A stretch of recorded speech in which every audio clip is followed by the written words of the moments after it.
电离巨蝠出生至今未经历过战斗，我们的攻击对他没有威胁，因此也不会引发他的敌意。想要杀他，只能引出电离尘埃柱。只要到了太空环境，无论是电离风暴还是他的电离重组能力，都会受到很大的影响。我们直接走，这头电离巨蝠会因为兴趣而跟着我们，但它的兴致会很快消退，必须采取办法。白衣，放水，让他与幽鹏浩发生一次实质性接触，然后再接着溜他。明白。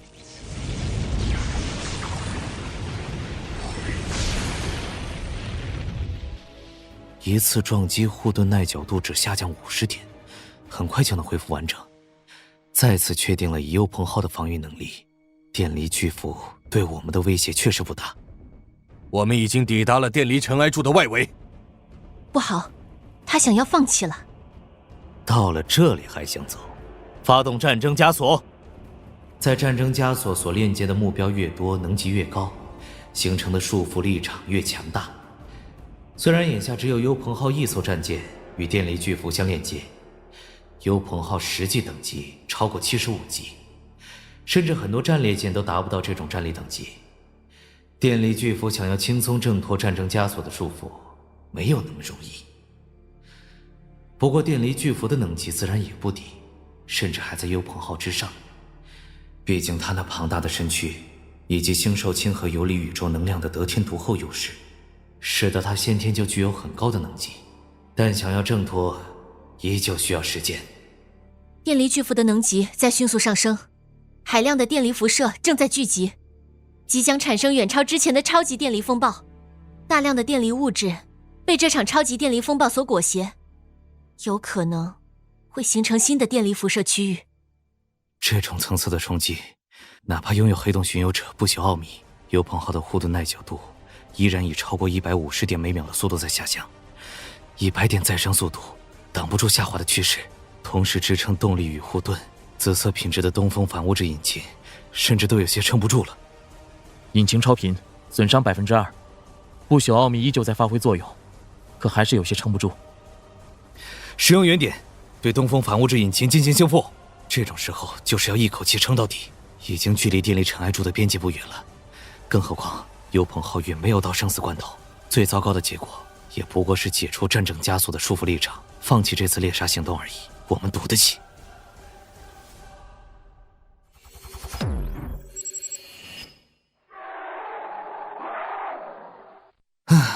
在投入原点进行紧急修复的情况下，配合不朽奥秘特性，东风反物质引擎的损坏率的上升趋势终于被遏制住了。我们已经将它拉出了电离尘埃柱的边界，在离开电离尘埃柱后，它无法时刻得到海量电离辐射的补充，电离风暴自然不可能持续下去，但最好再等一等，直到它身周环绕的电离风暴彻底消散后，再尝试进行攻击。时间到了，尊侯，动手！好嘞！这头电离巨蝠还想反击，可惜啊，他那生疏的战斗技巧并未能对幽鹏浩造成多少威胁。在脱离了电离尘埃柱以及电离风暴的持续伤害后，黑洞巡游者那高达每秒100点的护盾再生速率，让他的攻击全部都化作无用功。总算解决了。不得不说，电离巨蝠的生命力极其顽强，哪怕要害连连受创，还在猩红灾祸特性下持续大量的失血，还能坚持这么长时间。正在回收电离巨蝠战利品，经过初步搜索，找到12枚生命水晶。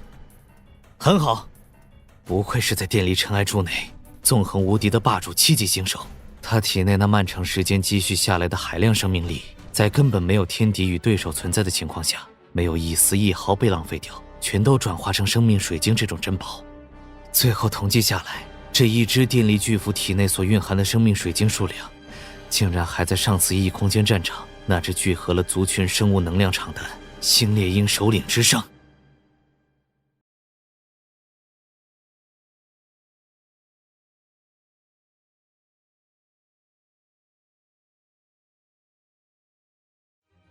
除了12枚生命水晶，电离巨符还留下了大量的高级星兽精华，哪怕电离巨符那奇特的生理结构只有极少一部分才能够使用，但它那小山般庞大的身躯，就算只是极少一部分，也拥有大量7级星兽精华。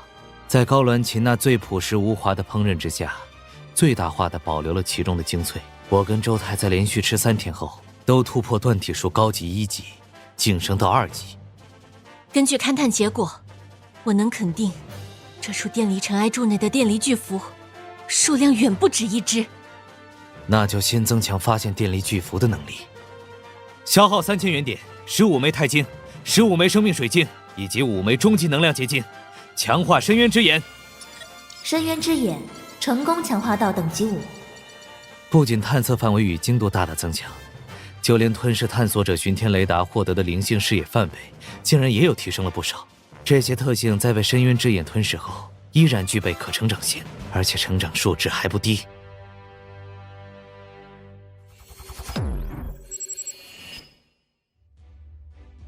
强化后的深渊之眼，在电离尘埃柱内的表现愈加出色，很快再次锁定了一只电离巨符的行踪。幽鹏浩如法炮制，再度将其引出电离尘埃柱的范围外，予以击杀。在有过一次经验后，比起第一次来要顺利了许多。然后是第3只电离巨符，第4只，第5只。最后我们又在电离尘埃柱内搜寻了3天时间，却一无所获之后，高鸾琴遗憾地宣布，这处电离尘埃柱内的电离巨符已经被幽鹏浩彻底移过端了。亏他还是霸主级的存在，族群数量才5只。切，有5只就不错了，毕竟只是一处电离尘埃柱，就那么大的范围，再多几只的话，他们彼此之间可能会因为地盘问题而展开厮杀了。开始返航吧。这一趟旅程收获到不少的生命水晶与高级星兽精华，又成功的找到了高鸾琴父母的下落，还算满意。将近50枚的生命水晶入账，哪怕已经消耗了15枚在深渊之眼的强化上，幽鹏浩目前所拥有的生命水晶存量也还有36枚，该开始强化了。消耗5000元点，10枚钛晶，10枚生命水晶，以及5枚终极能量结晶，将古老者号角由5级强化至10级。消耗1500元点，5枚生命水晶，以及5枚低级能量结晶，将紫色孢子外膜由0级强化至5级。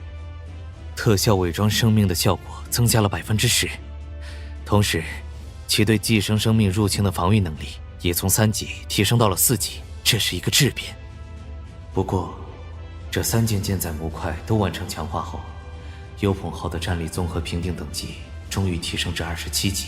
等到幽鹏号的舰载火种完成缓冲，再度进入异空间战场时，如果还是选择3级文明的话，最终原点获取率会受到相应的削减，所以只能选择4级文明了。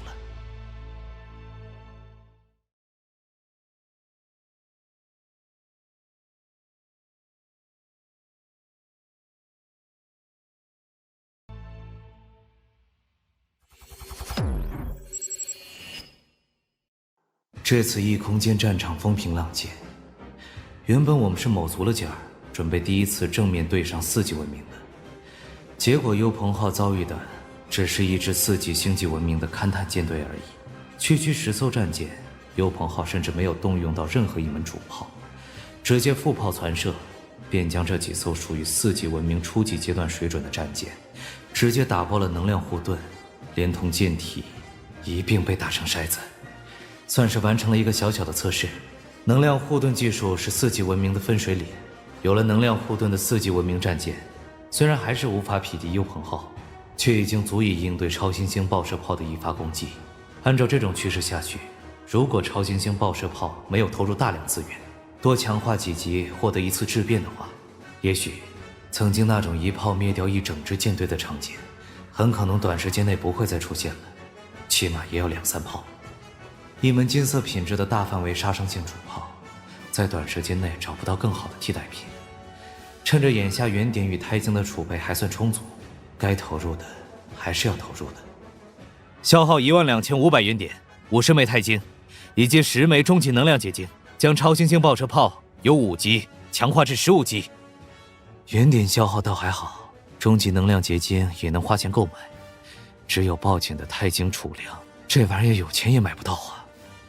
好在经过一次性10个等级的大幅度强化后，超新星爆射炮的属性有了很大的进步，攻击强度直接翻番，更关键的是充能时间缩短至30秒，缓冲时间也相应减少到150秒。在时光奥秘的加持下，超新星爆射炮只需要1分半钟就能够完成一次射击流程，第二次射击的充能时长更短，只有105秒，足够在对手反应过来并散开阵型之前完成毁灭性的覆盖射击。哪怕有能量护盾的保护，一般的4级文明也不可能在超新星爆射炮的2连射下幸存下来。如果将生命水晶出售的话，想要换取一些钛晶并不难，但生命水晶同样是珍稀资源，用来换取钛晶并不划算，而且换取到的也只是少量钛晶。我们目前已经完成了对凤凰星系的掌控。作为进出魏晋星河的最佳起始点，凤凰星系市场上曾出现过不少类似于钛晶与高级能量结晶，这些珍贵资源也有交易流通的案例。您回去后可以加强对这方面的关注。北地贵族领中不乏有囤积了一些珍贵资源的家族，毕竟北地星域的开拓也才几百年，这些贵族在开发的过程中往往都会有所发现，哪怕绝大多数都被陆续消耗或者贩卖掉，但还有一些被作为家族底蕴流传下来。我已经加强了这方面的情报收集，只是如果想要在短期内见效，还需要追击投入。没问题，回去我就加大拨款力度，先后搜刮了菲尼克斯家族与金雀花联邦临时基地，以及几艘金雀花联邦战列舰，哪怕部分交给了黑石子爵领，缓解财政压力，但原本空瘪的荷包还是恢复了饱满，这点预算给得起。阁下，随着北地战乱的平定，佣兵和冒险团之类的市场再度开始繁荣。有空的话，我们完全可以去接取一些报酬高昂的任务委托。凭借幽鹏号的实力，现在的北地几乎没有我们完不成的任务。可以，回去后你可以关注下这方面的情报，看看是否有合适的委托。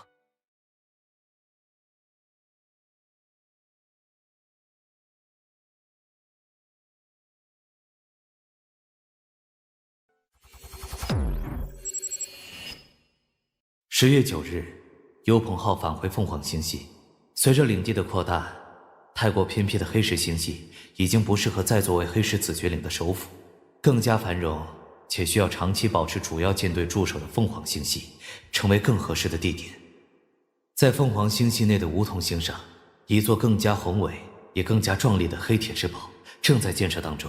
新城堡的名字比起黑石星上的白银之堡要更加谦逊一筹，这是子爵本人要求的。虽然目前黑石子爵领的发展更进了一步，却还远没有到放松享受的时候。将新城堡取名为黑铁之堡，是为了更好地让全领地上下都清楚这一点。那么大那么漂亮的一座新城堡屹立在那里，就凭一个名字能让其他人保持谦逊？太假了。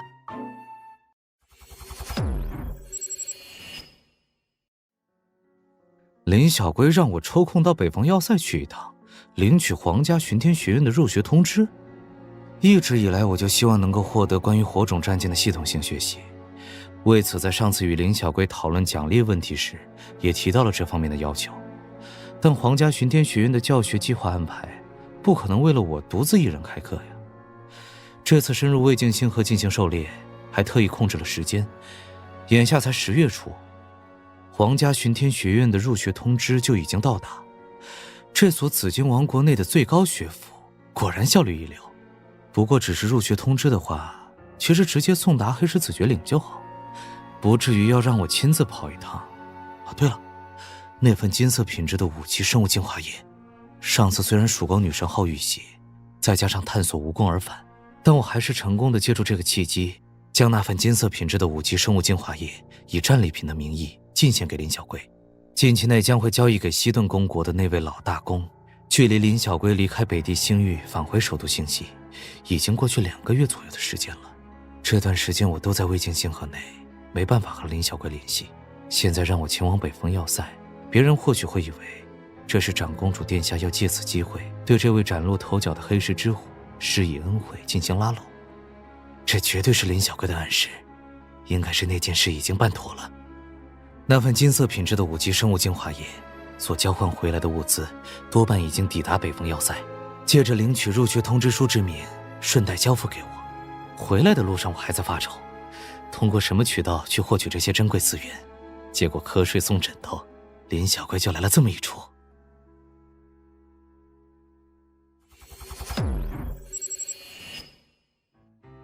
这茶我是在什么时候喝过？小洞子，你这家伙心野了，一去就是2个月。魏京星河里有那么好玩吗？小兔子，没想到你还真够细心的。这种高地子爵领内所产的绿茶，对于北地来说算得上很不错，可对于你这位王室长公主而言却是委屈了。怎么，是准备要提醒我什么吗？小洞子，算你老实没有装糊涂。那么你觉得我应该要提醒你什么？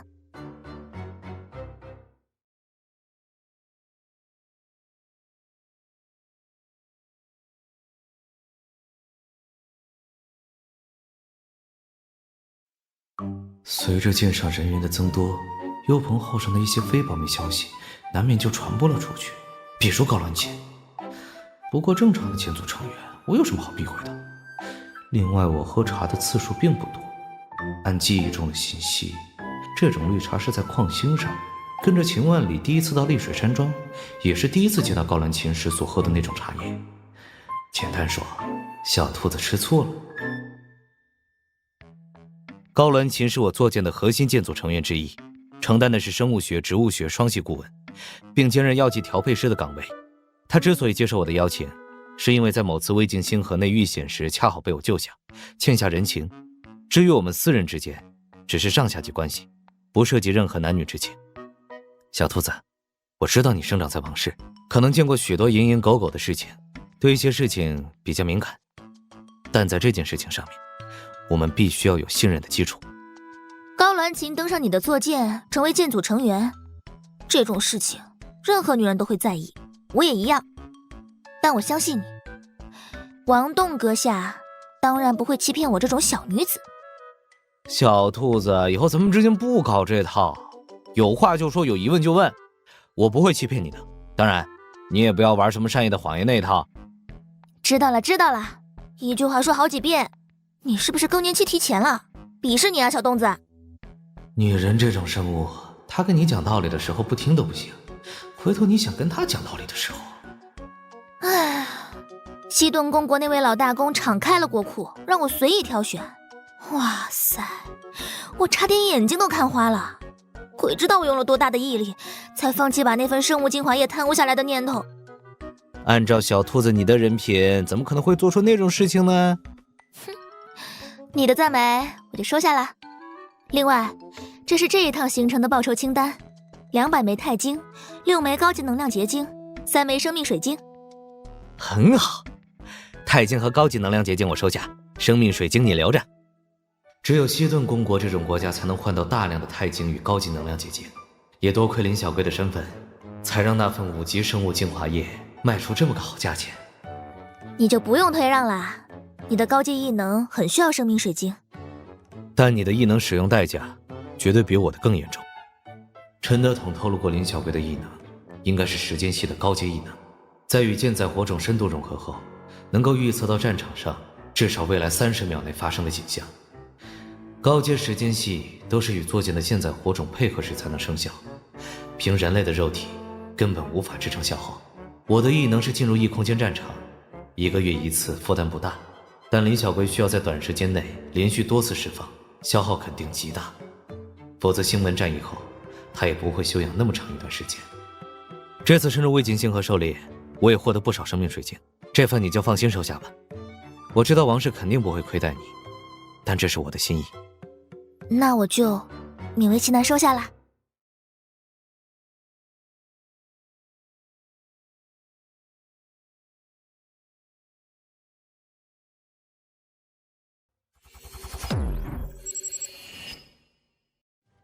黑洞巡游者始终是幽鹏号最大的安全保障之一，可惜品质太高，如果使用模块成长至翻倍功能，需要消耗高级能量结界，所以一直拖到现在都没强化过。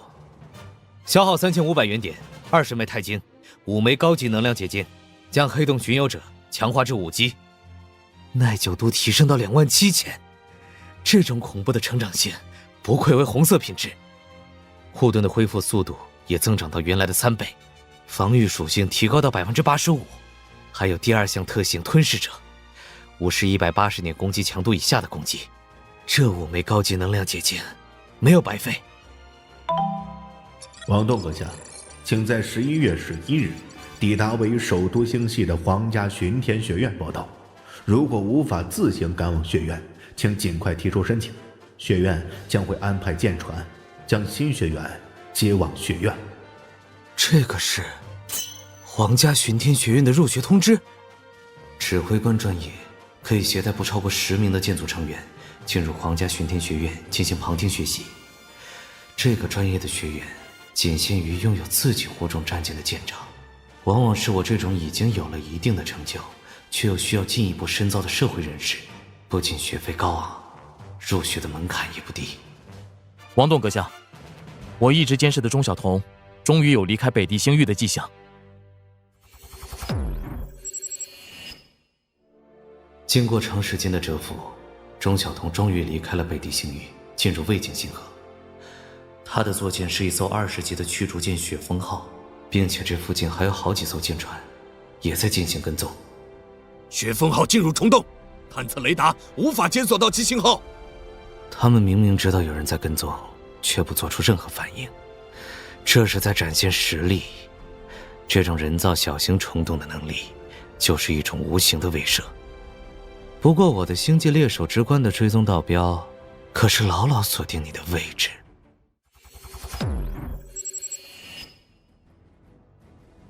终于追上来了，不过这里竟然也是一个建在魏晋星河内的基地，与先前的金雀花联邦临时基地类似的，同样通过一处遗迹改造而来，只是规模要大上不少，而且是一个半永固基地。无论是其内的配套设施、守备舰队、护盾的强度，都要胜出一筹。发现不明战舰，根据数据库信息对比，确认为夜叉冥王号战列舰。夜叉冥王号，这艘战列舰在数年后随着革命军的发展迅速壮大，它的战舰机神奇旅程能够制造出一个小型虫洞，来为战舰提供一定距离内的跃迁穿梭。革命军正是在这艘夜叉冥王号的帮助下，打得金雀花联邦顾此失彼，焦头烂额，短短几年就被割裂出大片领土，登上了名舰榜，成就传奇之名。最重要的是，它隶属于织田幕府，他们来自于这片星域中间相隔长达数十光年宇宙空洞带的彼岸，文明党的革命军，其背后站着的正是这个织田幕府。放下也没追踪到标，然后撤离吧。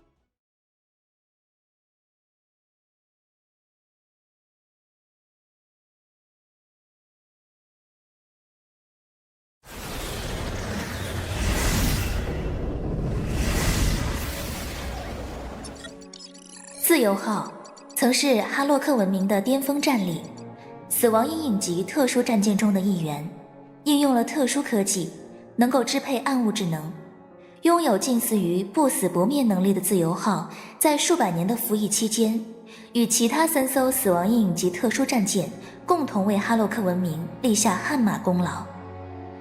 但在击败诸多对手，成功统治了这片星域后，哈洛克文明的高层开始以惊人的速度堕落，他们沉湎于功劳簿上，不再具有先前的开拓精神。海量的物资与能源被消耗在内部之间的斗争上，最终爆发了一场规模庞大到极点的内战。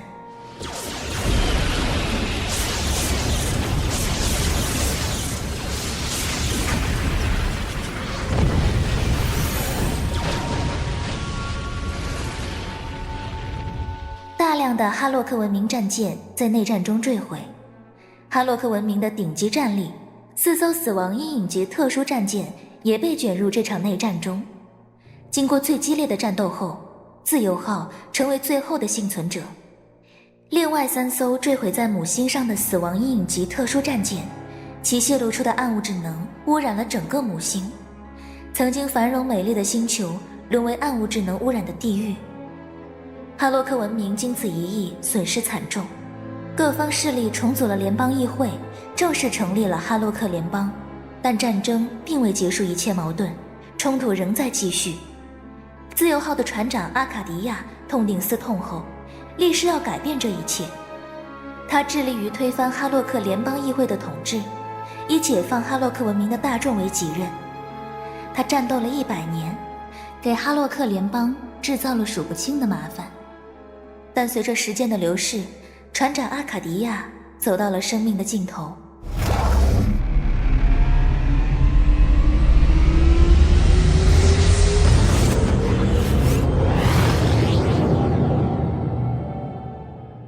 精疲力竭的阿卡迪亚与自由号返回了已经沦为废墟的母星。本想着能够最终埋骨于母星的阿卡迪亚，却在旷野上发现了新生的生命。重新看到希望的阿卡迪亚毅然决定投身于自由号的暗物质能反应炉内，成为自由号的剑灵，继续与哈洛克联邦战斗下去。但捕捉到自由号行踪的哈洛克联邦不惜牺牲母星，也在所不惜要彻底毁灭自由号。别无选择的阿卡迪亚与自由号决心背水一战。这一曲死亡的悲歌，既来自即将陨灭的阿卡迪亚与自由号，也来自这颗艰难开始复苏却又即将被再度摧毁的哈洛克文明母星。巡天雷达的虚拟成像已经构筑完成，那就是自由号以及哈洛克联邦的舰队了。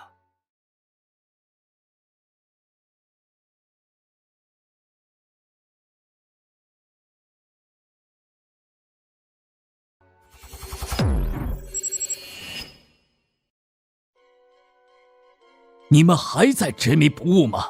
母星就在那里，它已经开始重新孕育出新的生命，就像我们哈洛克文明一样，只要下定决心，排除万难，我们完全可以度过那漫长的物质贫瘠带，寻找到新的殖民星系。我们哈洛克文明绝不能就此停步，被困死在这方星域之内。住手吧，我们还有希望。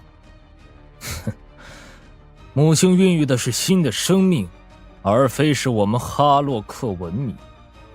阿卡迪亚，你还是那么天真，贸然穿越物质贫瘠带，只会是浪费我们宝贵的资源。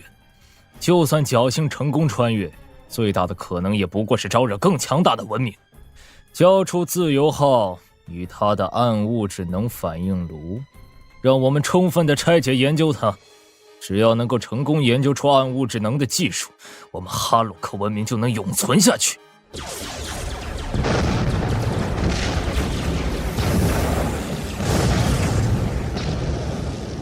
天真的是你们才对，4艘死亡阴影级特殊战舰所用的暗物质能反应炉来自上个时代某个高等文明的遗迹，以哈洛克联邦的能力根本无法进行破解或者仿制，把希望寄托在这方面根本只是妄想而已。废话少说，你们这群联邦的走狗，我绝对不会允许你们伤害到母星。那就没什么好说的，杀了你，自由号剩下的残骸也能提供研究价值。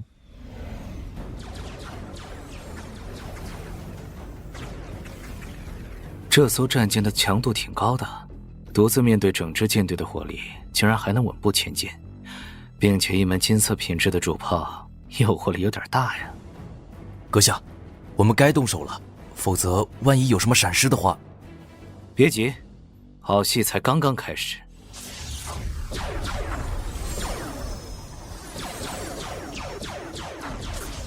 通讯数据已经被破解，哈洛克联邦的舰队显然是有备而来。以自由号近乎于不死不灭的存在方式，没有同等级的战力，比如其他3艘死亡阴影级特殊战舰，光凭普通的舰队是很难毁灭自由号的。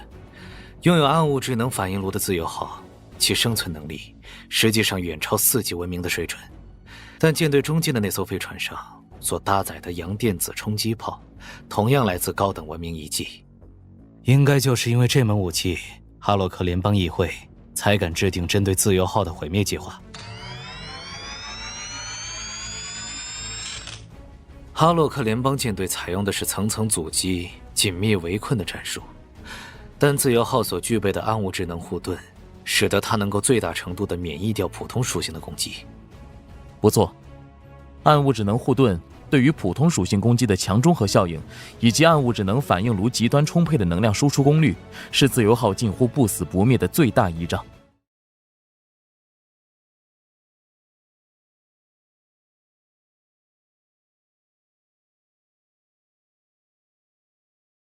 但他的冲锋步伐也被拖延了。那门金色主炮正在充能，等到它充能完毕，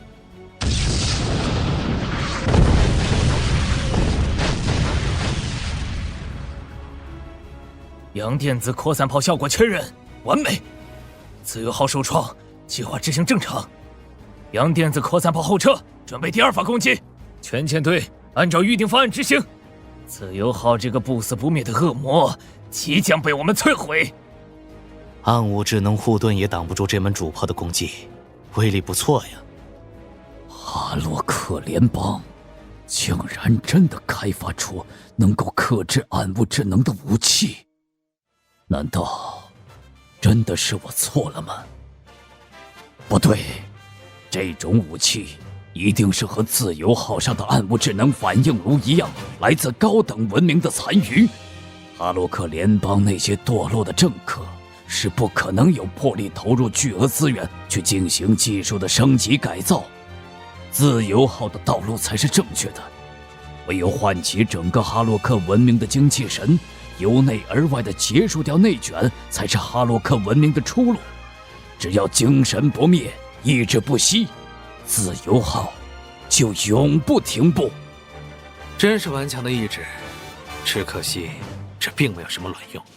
这里并不是意志与精神的力量能够战胜一切的唯心主义宇宙，而是巨剑横行于星河，横压一切的物质主义宇宙。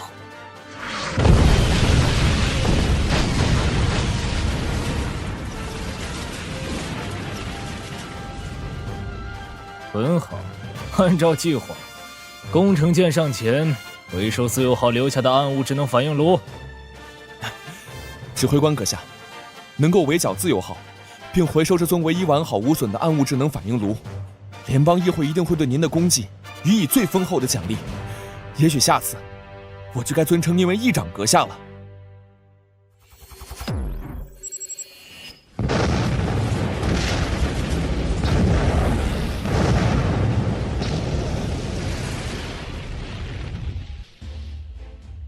阁下，难怪您始终袖手旁观，原来您是早有预料吗？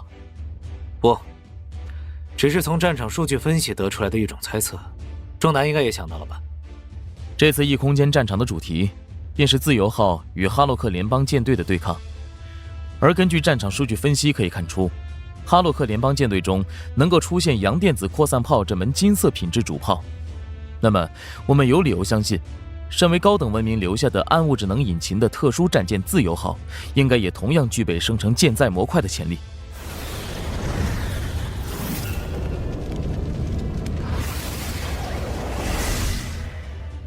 橙色品质的舰载模块，死隐暗物质能反应炉。特性一自由者，战舰航速受到各方面因素影响的效果降低50%。特性二暗物质，所有舰载模块的能量消耗降低50%。这是一件基础属性极其完美的引擎模块，比起之前的东风反物质引擎来说，不知道要强出多少。哪怕东风反物质引擎的超频功率全开，也比不上死亡阴影暗物质能反应炉的功率正常态输出。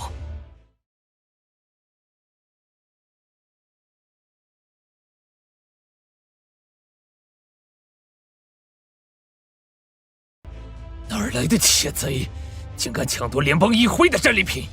全舰队听令，火力全开，摧毁他们！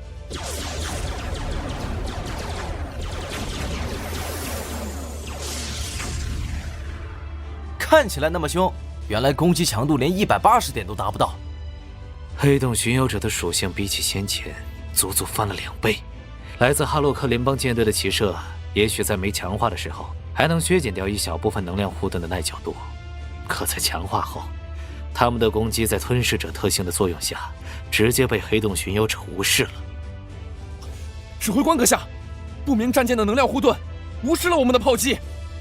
阳电子扩散炮充能，另外通知各舰不要采用快速射击模式，改为蓄能射击，提供每一发炮击的攻击强度。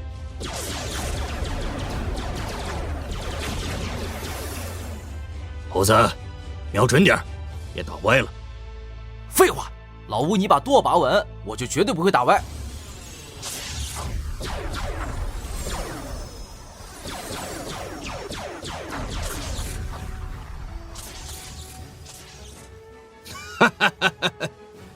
就哈洛克联邦的这些狗屁玩意儿，连黑洞巡游者的皮都蹭不破，还想影响优鹏号的飞行姿态？猴子，你要想推卸责任，也好歹换个说法。老吴，我看你还是小心点儿。哈洛克联邦舰队开始切换攻击模式了，这种蓄能射击的攻击强度，也许能突破黑洞巡游者的吞噬者特性，也说不定。低于护盾耐久度上限1%的损失，无法对战舰本体造成多少影响。黑洞巡游者可不是这些烧火棍能突破的。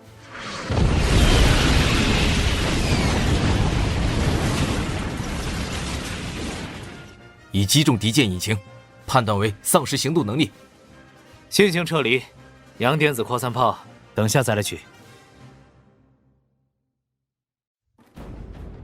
收回阳电子扩散炮，准备返航。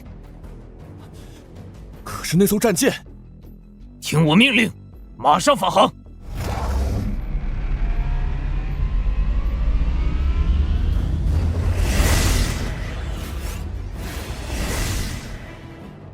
已经确认，阳电子扩散炮位于哈洛克联邦舰队的旗舰上。如此一来，我们接下来要做的就简单了许多，行动的成功率将大幅上升。我认为可以展开行动。不错，如果对象是旗舰的话，哈洛克联邦舰队肯定会多少投鼠忌器，那就开始按计划行动。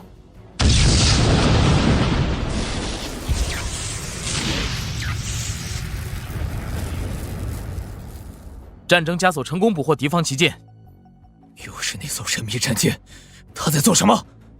为什么要绑架我们的旗舰？怎么办？发动攻击吗？废话，你想误伤旗舰吗？等候命令。没有收到上级命令之前，我们不能开火。立刻联系议会。捕获完成，撤离。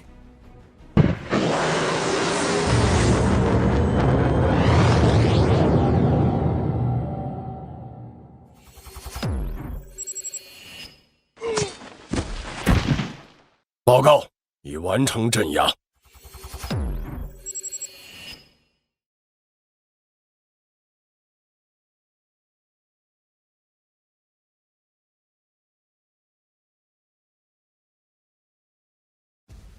阳电子扩散炮的攻击强度并不高，但它的针对性实在太强了。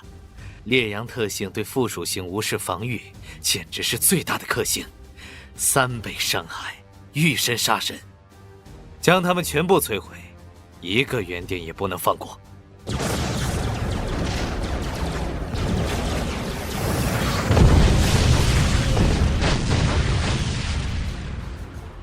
可惜没办法顺藤摸瓜，直接摸到哈洛克联邦的那几颗居住行星去。根据旗舰上破解的数据显示，哈洛克联邦居住行星竟然在1光年以外。没关系，现在到不了，不代表以后到不了。进阶功能6，异空间战场坐标记录1级激活，以消耗1枚终极能量结晶为代价，将哈洛克联邦这个异空间战场的讯号道标保存下来。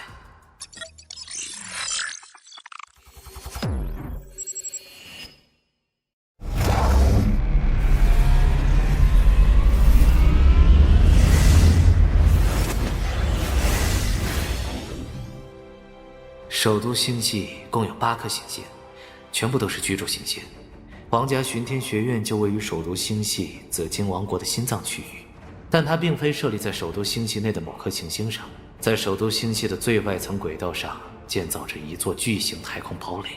太空堡垒内安装有大型护盾发生装置，并常年处于开启状态。常驻有8支火种巡洋舰编队。太空堡垒本身设有2500个永固战舰泊位，并有备用可收缩泊位5500个。这座太空堡垒就是皇家巡天学院的主体，它既是学院，又是拱卫首都星系的一道重要防线。外来的战舰不允许进入，同时舰上的其他舰组成员则要等我正式入学后提出申请，获得批准，才能进入皇家巡天学院旁听。而这座武装要塞中服役的，大部分是皇家巡天学院中的学员。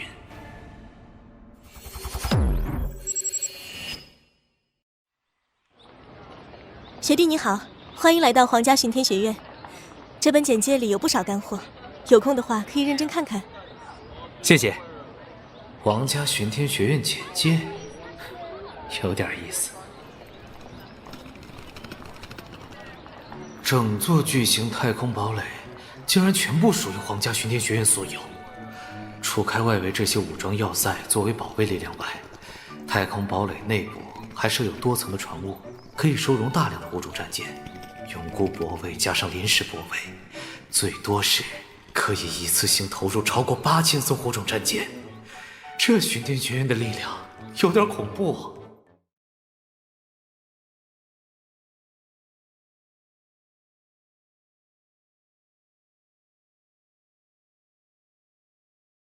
你好，我是李武安，来自北地星域的黑石之虎，王栋同学，久仰大名了，很高兴认识你。李学长过奖了，我这只是些许薄命，愧不敢当。我明年就要毕业，可能无法直接入伍，而是要返回领地继承爵位。父亲向来不喜欢领地中的繁琐事务，巴不得早点退休逍遥去。我家族领地位于贵霜星系，正好是王国与金雀花联邦的交界地带，每一年大小冲突不计其数，所以只得厚着脸皮向学弟讨教一些实战经验。这位李武安学长可不是籍籍无名之辈，在几年后的金雀花联邦大乱中，由于家族领地被金雀花联邦攻破并洗劫一空，李武安毅然投奔了革命军，在战争中展现出了极强的军事才能，百战百胜，硬是打出了名将的头衔。没想到竟然能在这里遇见。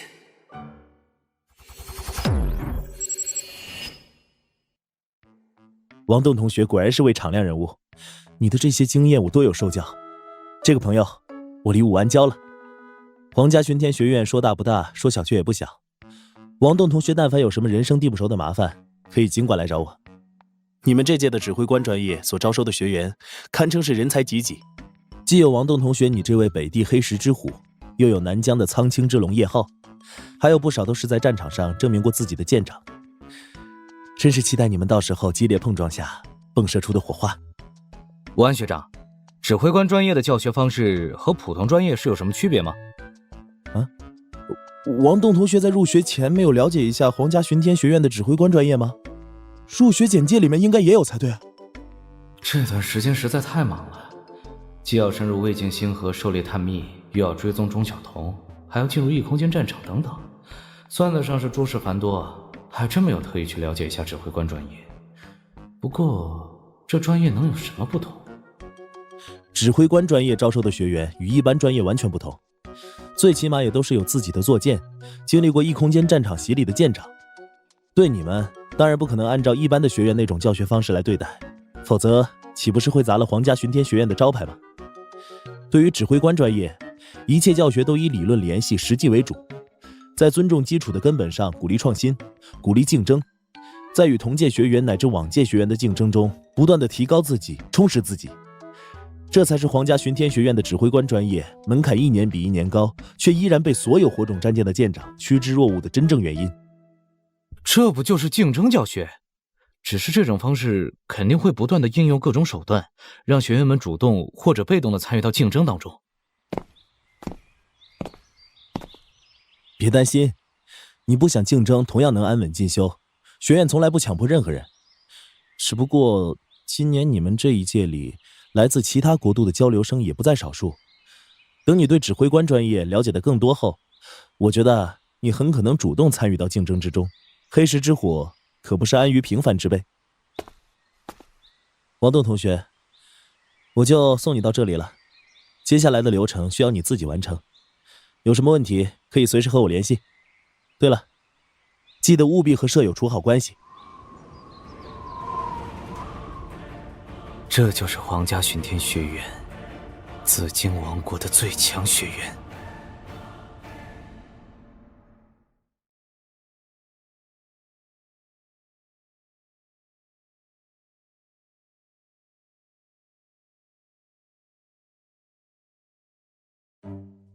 老师，我比较习惯一个人住，能不能分配给我单独的宿舍房间？没问题，宿舍还有多的，只要缴纳3倍的住宿费，就可以单独居住了。老师，我有一只宠物，能不能将它带到学校里养？只要能通过检验检疫和危险性评估，并且征得宿舍楼管理员及舍友的同意，你就可以和你的宠物生活在一起了。老师，我也想要一间单独的宿舍。好，这位同学，你是指挥官专业的，这个专业的学员是必须住集体宿舍的。另外，建议你到宿舍以后，尽量与舍友打好关系。这是我第2次听到关于和舍友处好关系的话了，这里面有什么我不知道的问题？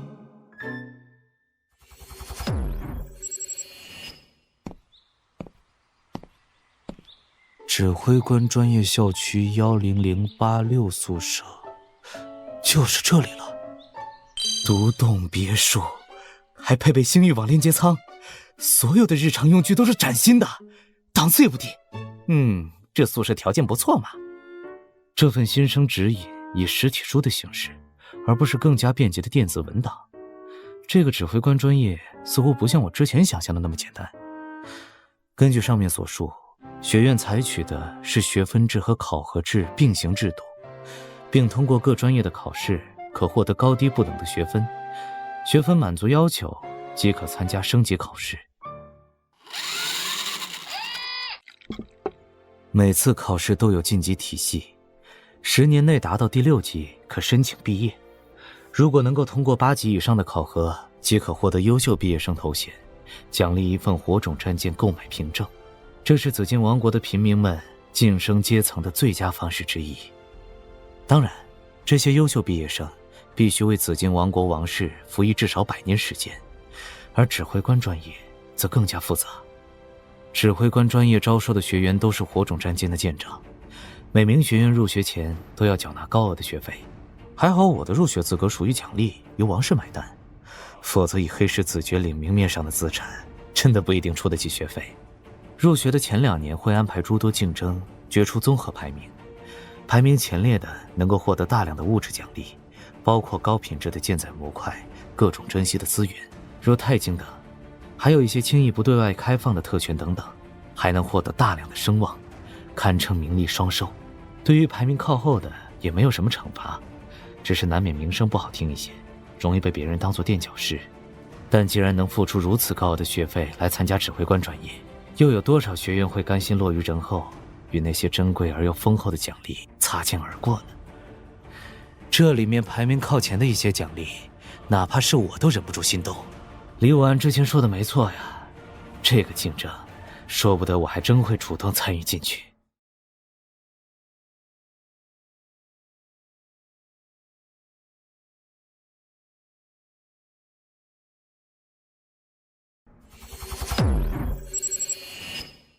接下来的几天，我按照程序完成了剑组成员旁听资格的申请，将司马仲达和周泰等人接进学院，研读相关的战舰课程。咸鱼少女王冠南选择的则是文秘专业，唯有高鸾琴留在优跑号上，继续他的研究。你好，我是孙杰，来自南疆星域，很高兴认识你。我是安玉，来自西顿公国，很高兴认识2位。终于等到我的舍友了。接下来2年，团队就是这2人了。看起来还挺靠谱的。许多考核的排名是以团队为单位计算的，考的就是团队协作能力，这也是李武安与史蒂芬周老师先后强调的原因。南疆星域是紫金王国刚开发的地区，那里的贵族领底蕴薄弱。孙杰的坐舰俊杰号，25级的初代驱逐舰，在南疆星域的年轻一代中已经算是不错的水准。安玉的坐舰则是一艘29级的巡洋舰英魂5号，虽然是一艘2代舰，但毕竟是巡洋舰，比起孙杰的俊杰号显然要强出不止一筹。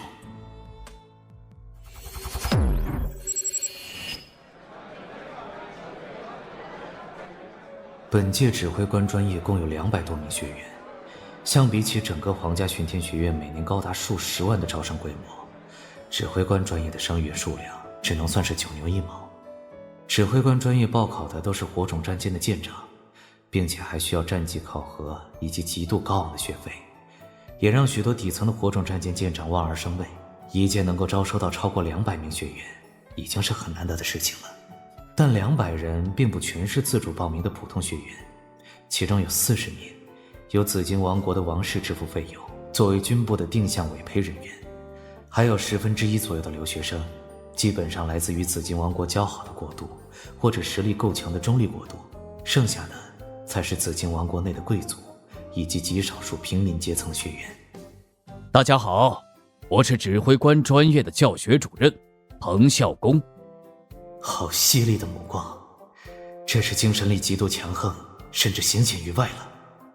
这位主任的断体术修行水平起码是高级阶段圆满，恐怕周太也不是对手啊。在座的213位学员都是指挥官专业的新鲜血液，在此我代表指挥官专业的全体教员对你们的到来表示欢迎。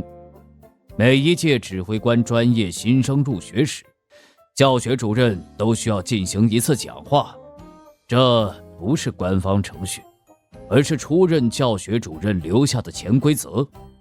上一届本学院入学新生215人，截至目前为止已被除名51人，其中死亡8人，退学43人。200出头死了8个，退学率高达20%。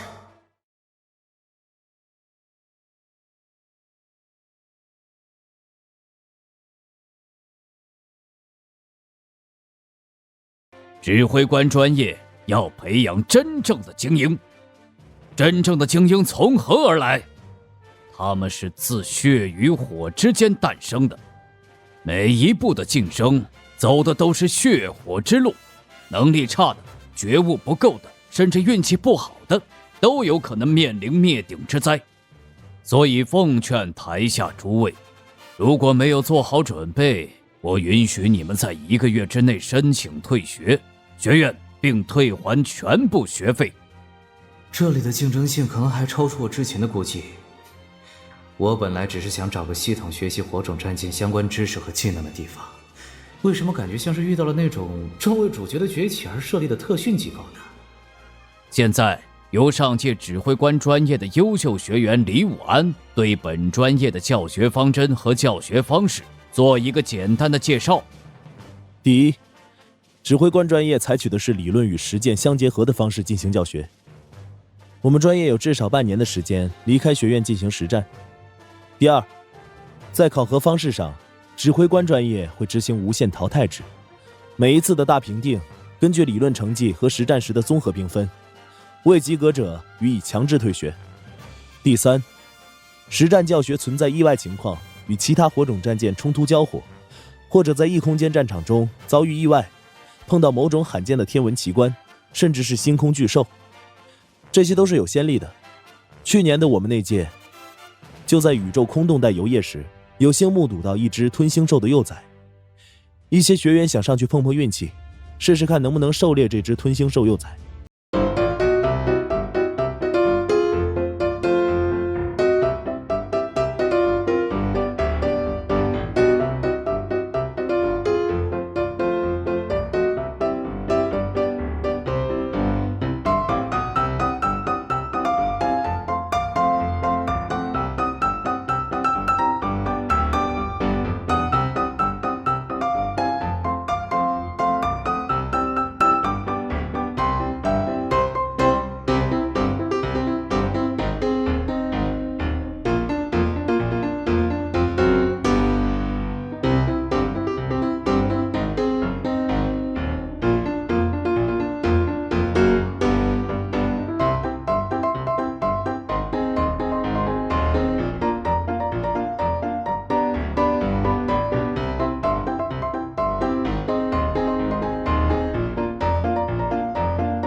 大家好，我是叶浩，来自南疆星域。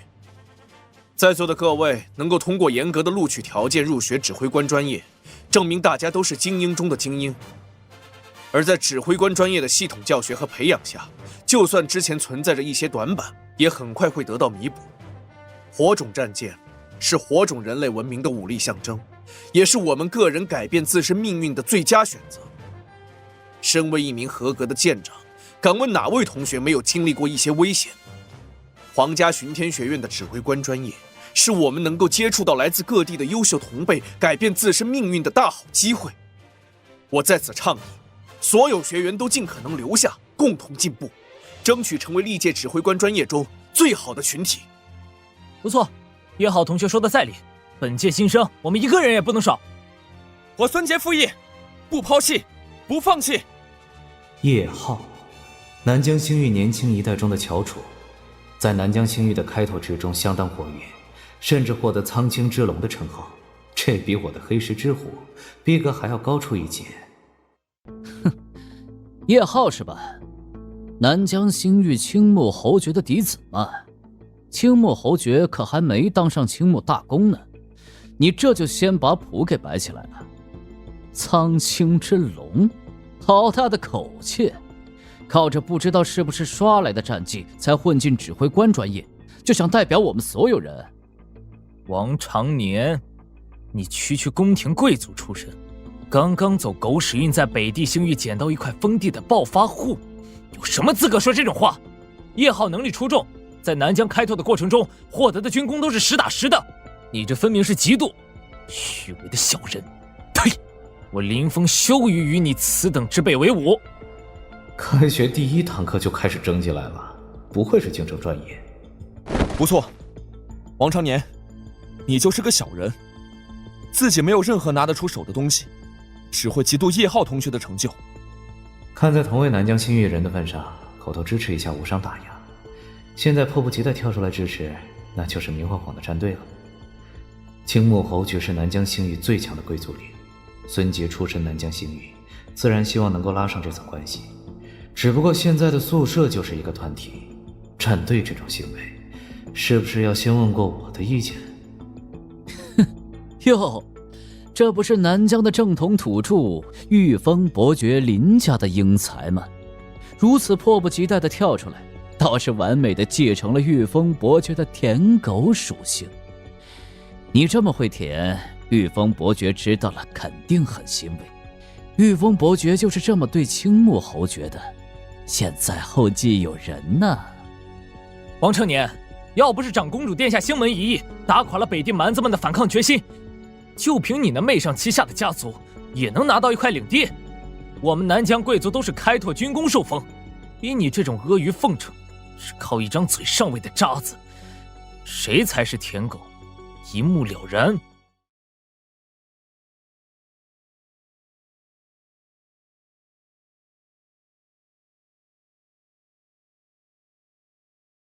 玉峰伯爵，南疆星域目前还处在开拓过程中，那里有不少自然生态条件得天独厚的星系。玉峰伯爵的领地就是其中的佼佼者，其领地种植多种异果。我王家获得10封领地，靠的自然是侍奉国王陛下的功勋，一样堂堂正正。叶浩不过是在南疆星域小有薄名，就敢代表整个紫金王国的俊才。其他不说，以一己之力击退金雀花联邦突袭，俘获2艘战列舰黑石之虎王栋阁下，不比你叶浩击杀几只南疆星域的星兽来得强吗？什么一己之力俘获2艘战列舰，这种以讹传讹的笑话也能拿来和叶浩同学做比较？王长年，你怕不是傻了吧？我就打个酱油啊，干嘛扯到我身上？算了，本来还想低调，但这种情况下再搞什么低调，那就真的是把脸伸给别人打了。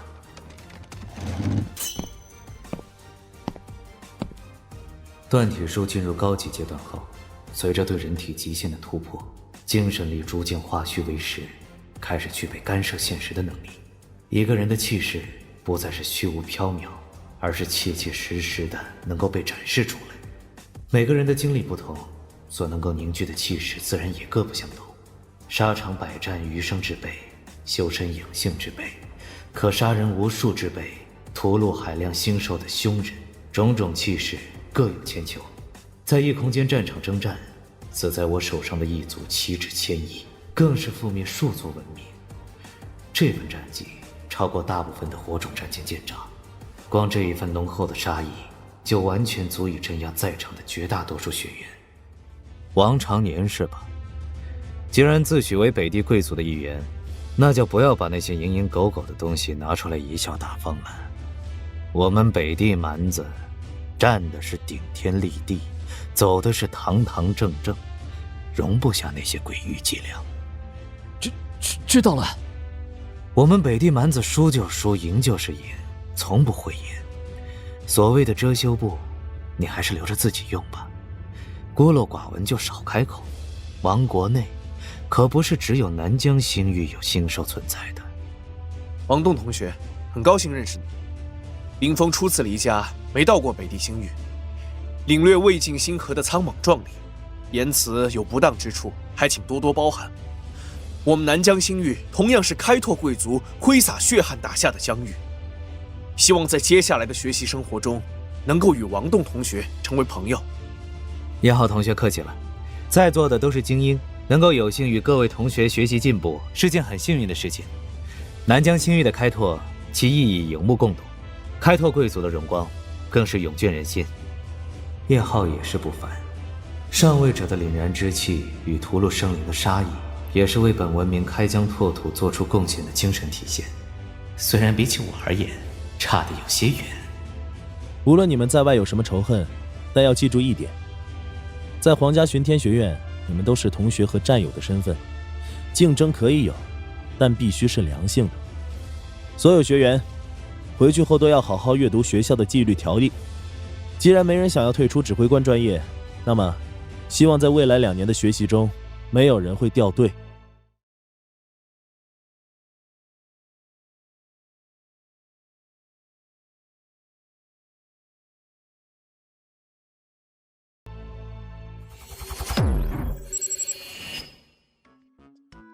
指挥官专业1年级的理论必修课包括战舰编年史、战舰指挥学、战略分析学、组织管理学、高等数学、高等物理、宇宙学、外交学等10多门。选修课更是囊括了战舰各个模块的专科技术、异能欣赏课、心理学等所有与火种战舰有关的科目，足有数百多门。10多门必修课，每周一共60个课时。你们没有听错，平均下来每天要上将近9节课。我们学院的指挥官专业可是1周7天无休，加上选修课，白天9节课，长达10多个小时的时间，晚上则是复习和预习。这样算下来，每天睡眠的时间还不足4个小时。还有高等数学、高等物理，这些东西辅助系统都帮不上忙。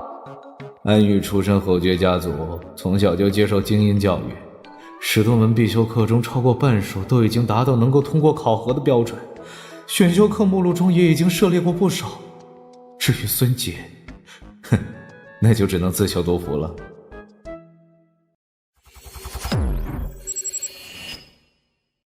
唉，2个月了，我终于通过了第1门理论必修课的考核——战舰编年史。不过这只是开始啊，接下来还有战舰指挥学，以及另外10几门理论必修课，而且还要全都在评定期内完成考核。我通过了30门选修课。我只有11门课过了。我15门还行，另外团队排名第25名也不算差了，至少我们都合格了。前3个月的理论学习时间是用来和团队成员加深沟通理解，但对我而言是弥补自身缺陷的宝贵机会。通过这些精心编纂的理论课程，我再不是昔日的野生舰长了。我们都合格了，耶！安玉，性格外向大方，行为举止分寸感十足，本身能力又强，贵族中的精英，当之无愧。孙杰，性格现实，既能够俯下身去巴结叶浩，又能在宿舍内安守本分，而且消息灵通。这个团队勉强还可以。考核结束后，我们好像有7天假期。今天晚上有个宴会，是叶浩牵头组织的，要不我们一起过去一趟？没问题，看在你的面子上。孙杰也没瞎折腾，从团队角度考虑，这次再拒绝的话，不利于团结。那我跟叶浩说一下。我先去化妆，等等我。没有足够的实力掌握自身命运，孙杰只能通过主动经营那些人脉之类的外物来弥补自身实力的不足，而我则是坐着都有人找上门来。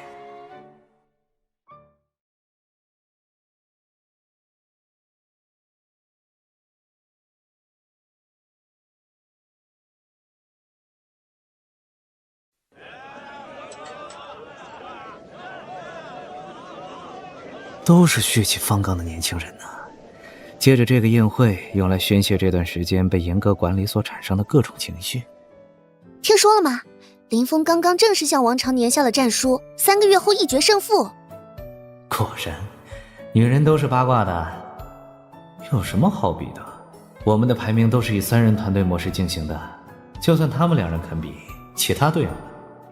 要不是看你前段时间那头悬梁锥刺股的苦读，我还真以为你这家伙完全不在意指挥官专业的深造。结束为期3个月的理论学习后，就是第1次实战教学，同样3个月时间。这次实战教学是要进入异空间战场的，这你都不知道？哦，这样啊。我来这里主要是为了弥补自身在理论知识方面的短板，其他的与我无关的。要不是还惦记着最终的排名奖励，说不定现在都逃课了。喂，那可是异空间战场，随时会死人的。我知道你过去战绩彪悍，但那都是和本宇宙内的敌人交手，异空间战场可是完全不同的，千万不要轻敌大意。别忘了，这次是集体行动，不像你一艘战舰独自行动，我这弱女子可是需要保护的。嘿，知道了，到时候进入异空间战场后，全听你安姐的指挥，行了吧？哦，对了，林峰和王长年要比的，应该就是这次异空间战场内的收获吧？错，他们2人比的就是谁能够收获到更多的原点。赌注是什么？林峰出的是3枚幽暗水晶，王长年出的是1枚生命水晶。幽暗水晶？幽暗水晶是一种珍稀矿产，幽鹏号上有橙色品质的死隐暗物质能反应炉，紫色品质的生化系医疗舱都需要用到这种矿产。紫金王国乃至这片星域都很少发现幽暗水晶的产地，赌注竟然是这种东西。不错，是幽暗水晶。听说御风伯爵的领地内有不少珍稀矿产资源，幽暗水晶就是近期内发现的。幽暗水晶犹如最纯净的夜空一般美丽，我只见过几件首饰上点缀着的小颗粒，不知道完整的幽暗水晶究竟是否具备传说中那种让人心旷神怡的效果。有意思。按照这个赌注的比例来看，1枚生命水晶相当于3枚幽暗水晶。幽暗水晶只能少量应用在某些舰载模块的强化上，生命水晶不仅是强化道具，也能在紧要关头救命。王长年这次肯拿出1枚生命水晶来充作赌注，已经是很大手笔了。对了，你也是北地出来的，难道魏晋星河内真的像传说中那样盛产生命水晶？王长年的家族才刚刚被封到北地星域没多久啊。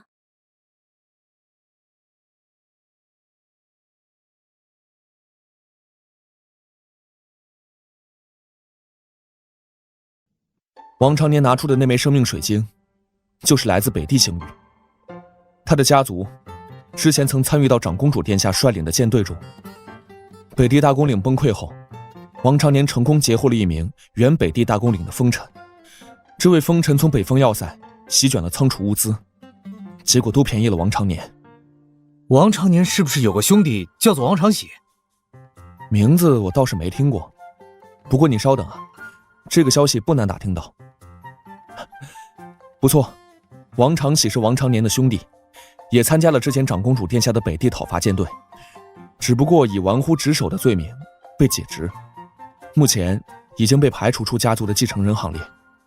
还真是他，当初我前往星门星系，要加入林小龟的王室讨伐舰队时，想要窃取我潜入星门秘密的那名通讯员，就是王长喜。看来仲达处理的不错，王长喜失去了继承权，这对于一名贵族子弟而言，相当于前途上的死刑。不过，王长年把林峰的火力转移到我身上，目的似乎不是那么单纯。我的威胁感知异能为什么没有反应？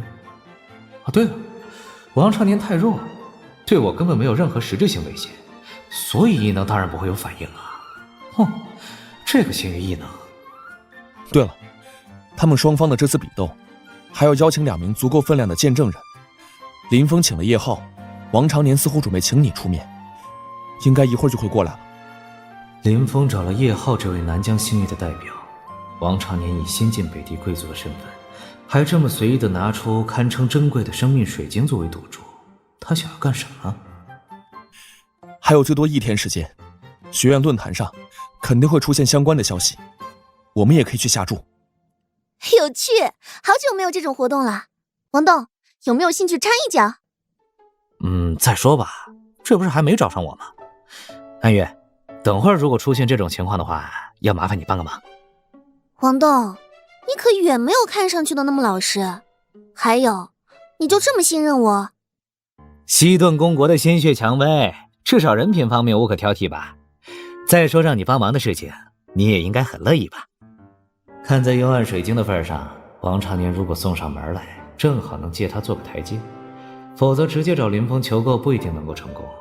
再说，以幽暗水晶与生命水晶3换1的价格，能空手套白狼，不香吗？